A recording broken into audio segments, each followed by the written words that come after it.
something that you never get over.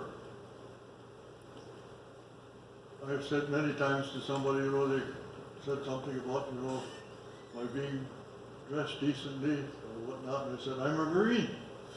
You never leave the barracks unless you're in full uniform. That's been with me all of my life, and it served me well.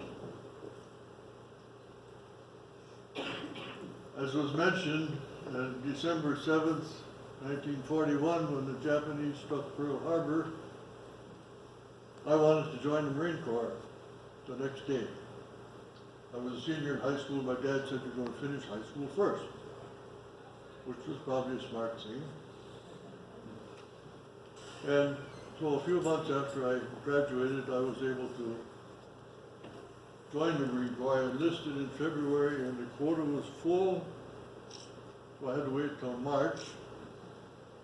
And by that time, in March, they were not accepting individual enlistments anymore. You had to enlist generally, and if you got in where you wanted to go, you were lucky. You could ask for the Marine Corps, the Navy, or the Coast Guard, but they were filling bodies in the Army first. Well, anyway, I got in the Marine Corps, went to boot camp in San Diego, which was quite an experience. Coming from snow in Wisconsin to San Diego, and I was cold all the time in San Diego because you get fog every morning. Anyway, it was a good experience going through boot camp. When I left boot camp, that's one place where you learn to take a shower every day. At the end of the barrack street, there was a wash rack, a wooden wash rack about 20 feet long, with slatted boards on both sides and faucets in the middle that let out cold water where you could wash your clothes, pants, dungarees.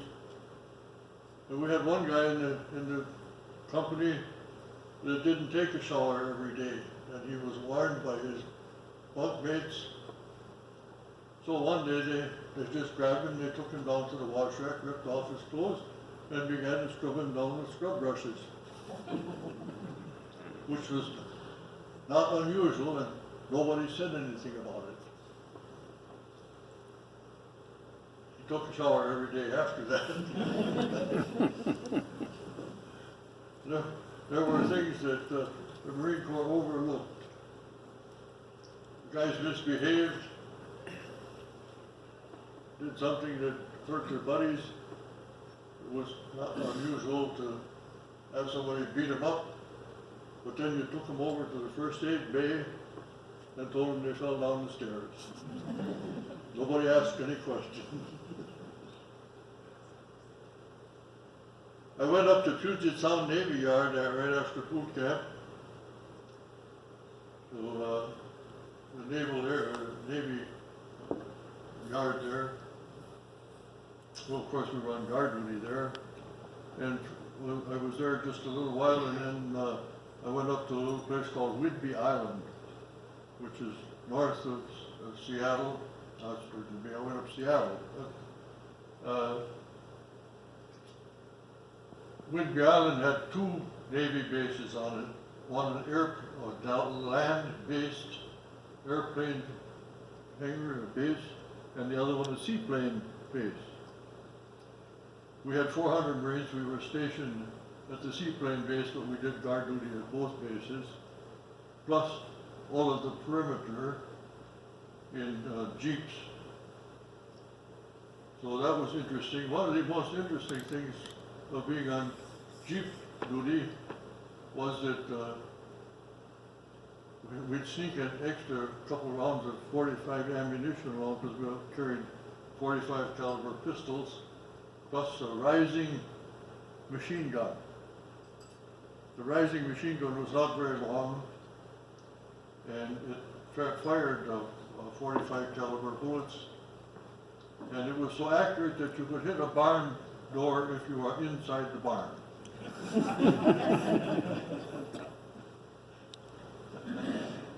An interesting thing happened one time when we were taking the prisoners from the brig onto the dining hall, as we did at every meal.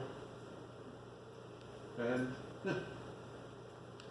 one of the guys always carried his rising gun over his shoulder like this with the barrel up. And it was just past his ear. One of the other guys had brought back from Canada, which we were right close to, some firecrackers. So you can imagine what he did. As everybody's going down, one guard goes down the steps, then all the prisoners start going down the steps, and the other guard follows. Everybody was on the steps, and this guy drops the firecracker in the barrel of that rising gun. And it went off. And you never saw 20 people fall down so fast in your life. And we did lots of goofy things, but in the end, we did manage to beat the Japanese. I left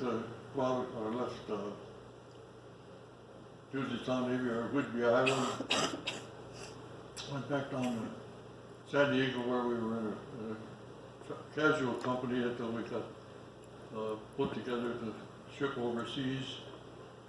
Got on a Norwegian converted troop ship. The captain refused to have an escort because he could travel faster than any of the battleships or carriers or any of the destroyers. So he wanted to travel alone. He could outrun the submarines. Well, the first week we were in travel, we were riding out the tail end of a tornado or a typhoon or something. Almost everybody was sick. I didn't get sick. I tried to stay up in the bow of the ship where I could get some fresh air, and I was okay. I think it took about 3 weeks to travel across the Pacific to get where we were going. We picked up a destroyer escort the last day before we got into harbor because we had to slow down. It was an interesting trip. From there we got into another casual company and bounced around from here to there till eventually we got up to Guadalcanal, where I joined the E Company in the 2nd Battalion in the 3rd Marine Division. I had a son who was also in the 3rd Marine Division, and I have a grandson here who was a Marine. Some of you might want to take a look at my drag stick. This is one that I made a while back. I've been making walking sticks and canes all my life. I started whittling when I was about 9 years old, and I've always maintained that if you have a jackknife that's sharp, which you should have, you can make anything that you want. If you can't make it, you don't need it. But I've made this stick a few years back, and I decorated it, and then I decided to put my family military history on here. And so I put a little flag on the top because we all serve underneath that flag. And my dad served in the Army in the First World War. I served in the Marine Corps in the Second World War. My oldest son served as a 20-year man in the Air Force. My second son served, I think, 6 years or 7 years in the Navy. He was a corpsman in the Navy. He came out and studied some more. Right now he's a chaplain. He's a Catholic priest, and he's a chaplain at Iowa State Hospital. And I had two men, Kevin, who was here with me, one son, and Jim, who served in the Army, and then another son who served in the Marine Corps. He's not here tonight. Then we begin with grandchildren. Oldest granddaughters joined in Air Force. And she married a man who was in the Air Force. And then her son, her brother, Simon, who joined the Marine Corps, we had another granddaughter who joined the Wisconsin National Guard, and I've had grandchildren who've been in the Army and Navy and whatnot. So we have quite a military history in our family, and I thought I would like to show that off. And I took this along when I made the honor flight to Washington.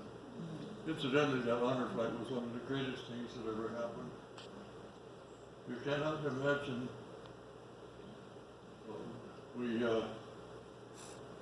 One of my sons went with me, one of those who was in the Army, and we flew to Washington, toured Washington in some buses, and then for some reason, we were delayed in getting back.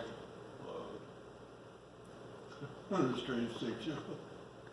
We landed at Dulles Air Force Base, Washington, and when we went back on, it was parked out a little ways away, so we had to climb up the steps. But here we are, a bunch of servicemen. We just went to visit all of our units, and before we can get on the plane, they got to search us.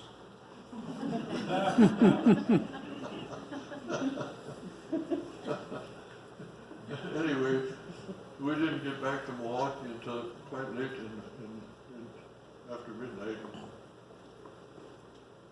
And when I came around the corner, well, they had a band there that was playing the national anthem, so I stopped. What else is a Marine going to do? Finally, my son gave me a poke and he says, "You got to keep moving." He said, "You're holding up the whole parade."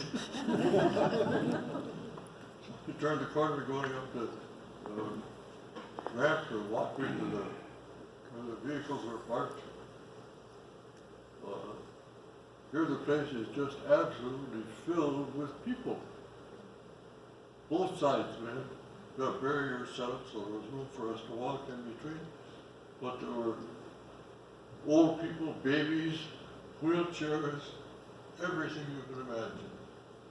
And some Marines who would holler, "Semper Fi." One of the greatest things that ever happened to me. As you all know, all of you who have been in the Corps, it's a life-changing experience.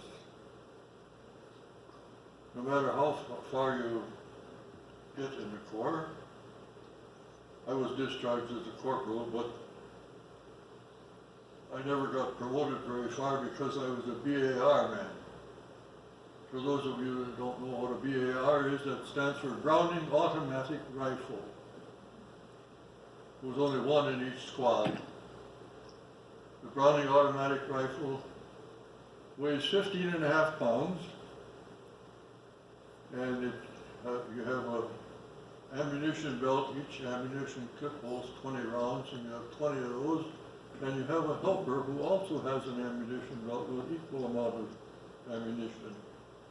Because with a fully automatic, you know, if you're not careful, you can get through a whole 20-round clip faster than you can blink. But the BAR man was the prime target for the enemy also, because the BAR man could do a lot of damage. So BAR man hardly ever got promoted. They didn't live that long. I lived, but I was wounded on Guam on the third day, and when we got aboard ship to go to Guam, of course everything is set up in great order. I was in the 3rd Marines. I was we were the 2nd Battalion. It was the 2nd and the 9th and the 21st Battalions. And we got on board ship, and we started out, and we sailed around in the Pacific, would you believe it, for 60 days. It turns out that I found out later that the Japanese fleet was parked between the Philippines and in the China Sea. and they were trying to draw that Japanese fleet out so they could destroy it. Our battleships and destroyers and whatnot were just over the horizon a little bit north. But I think the Japanese knew that also because they never came out. So we traveled for about 30 days on these ships, and as most of you would expect, they are not all that comfortable and not all that roomy. I found that the best way to get a little peace and quiet was to get a book every day. The Catholic chaplain had a mass every day in his quarters, which was not a very big closet, but anyway, that's the biggest room we had. And we could go down, and a few of us could get in a room, the others stood out in the hallway. But after mass, you could borrow a book. He had a little library of paperback books. And so I would go down every day and I'd attend mass, and then I would get a book. And then go up on the deck, and where we had these deck houses, and on the top of those that were ventilators, there was a ventilator shaft that came up, and it had a flat roof on the top. So I would climb up there with my book where nobody bothered me, and I would sit there in the sunshine and read a book all day, come down just for meals. So it was interesting. I was down on deck one day, I'll tell you this. One of the cooks was hauling food up from the locker down in the hold, and he came up and he put a crate of dried apricots on the deck. And he went back down in the hold. Well, we got 3,000 Marines who were always hungry, and a box of dried apricots, which are laid right there on the deck. When the cook came back up, he had an empty box. There wasn't an apricot left. But when we finally got to Guadalcanal for training, we trained for a few months in the jungle, started training jungle warfare.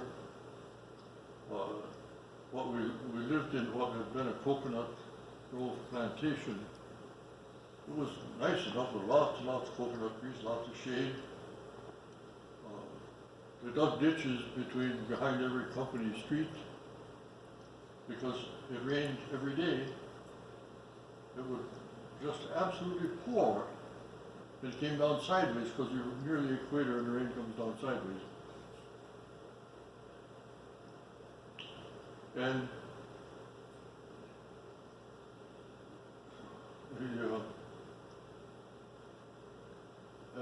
as we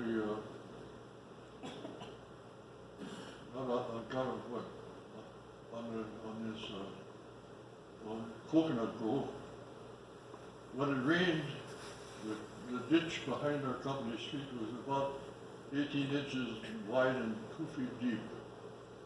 That would fill up in 15 minutes. And that went down the road to the big street where it was 4 feet wide and 4 feet deep. And then that went into another ditch which was even bigger. And in 15 minutes they would all be full. And when it stopped raining in another 15 minutes they would all be dry. And you could always figure out when if you went to the movies at night, it would rain. And it did. But we got by. Training in the jungles over there in Guadalcanal was interesting also. On Guadalcanal there grows something we call them wait-a-minute vines.